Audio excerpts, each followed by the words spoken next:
overheard my fiancée telling her friends my money was the best part of me.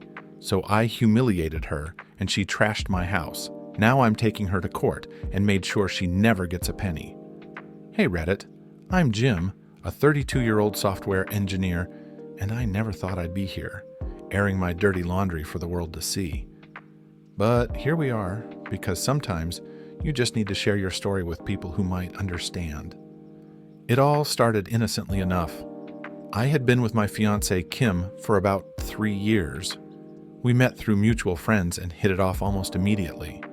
She was stunning, with long dark hair and a smile that could light up a room. And for a while, I thought she was my soulmate.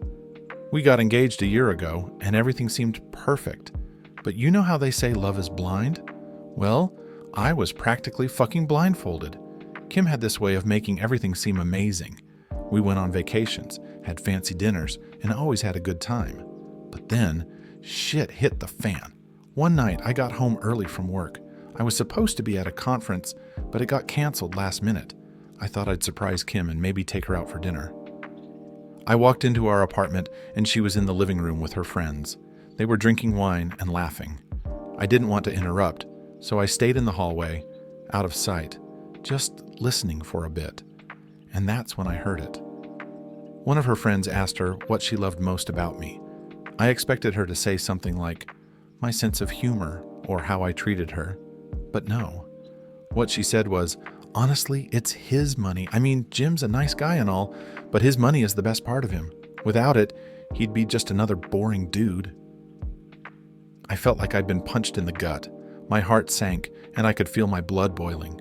This woman, the one I planned to spend my life with, just admitted to her friends that she was only in it for the money. I quietly backed out of the apartment and left. I needed to think, to process what I'd just heard. I spent the night at a hotel, drowning my sorrows in whiskey and trying to figure out what to do next. The more I thought about it, the angrier I got. I felt betrayed, used, and humiliated, but I also knew I couldn't let her get away with this. I needed a plan. The next morning, I went back to the apartment.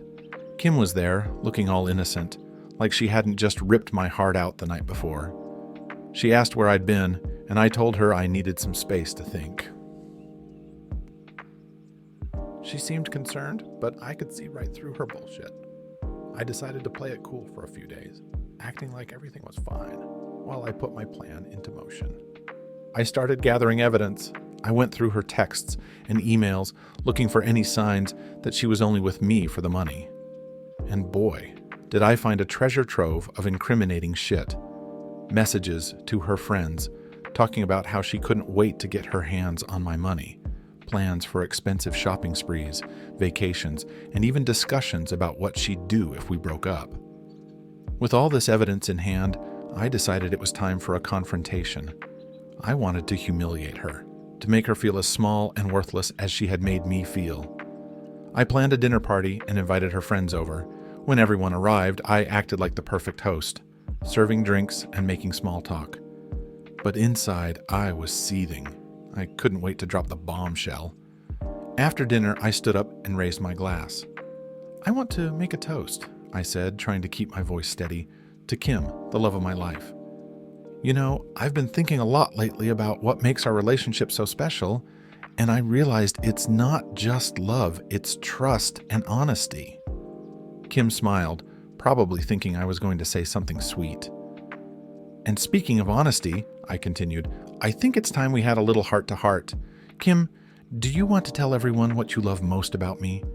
She looked confused, but her friend started giggling, remembering the conversation from a few nights ago. Go on, Kim, I pressed. Tell them. Or should I? Her face turned pale, and she stammered, Jim, I don't know what you're talking about. I pulled out my phone and played a recording of the conversation I had overheard. Her friend's laughter turned into awkward silence. Kim's face went from pale to bright red. Is this true, Kim? I asked, looking her straight in the eye. Are you only with me for the money? She tried to deny it, but I could see the panic in her eyes. I laid out all the evidence I had gathered, reading out her texts and emails. By the time I was done, she was in tears. her friends were whispering among themselves, and I felt a strange mix of satisfaction and sorrow. Kim left the apartment that night humiliated and in tears. I thought that would be the end of it, but I underestimated her vindictiveness. A few days later, I came home to find our place trashed, furniture overturned, my electronics smashed, and my clothes ripped to shreds. It was a fucking nightmare. I called the police and they took a report, but I knew it wouldn't be enough. I had to take matters into my own hands. I installed security cameras and changed the locks, making sure she couldn't get back in, but the damage was done. I felt violated and my trust in people was shattered. I knew I had to take her to court, not just for the destruction of my property, but to make sure she never got a penny of my money. I contacted a lawyer and started the process. It was going to be a long, ugly battle, but I was determined to see it through. I wasn't just fighting for my money, I was fighting for my dignity and self-respect. The court battle was brutal. Kim played the victim, claiming I had emotionally abused her and that she had acted out of desperation. She brought in her friends to testify on her behalf, twisting the story to make it seem like I was the villain. But I had my own evidence. I presented the recordings, the texts, the emails, and the police report about the destruction of my apartment. My lawyer tore her testimony apart, exposing her lies and manipulations. It was a grueling process, and there were times when I thought about giving up. But I couldn't let her win. I had to see it through, not just for myself, but for anyone else she might try to scam in the future. After months of hearings and legal wrangling, the judge finally ruled in my favor. Kim was ordered to pay for the damages to my apartment and was denied any claim to my money. It was a bittersweet victory. I had won, but the emotional toll was heavy. It's been a few months since the court ruling, and I'm finally starting to move on.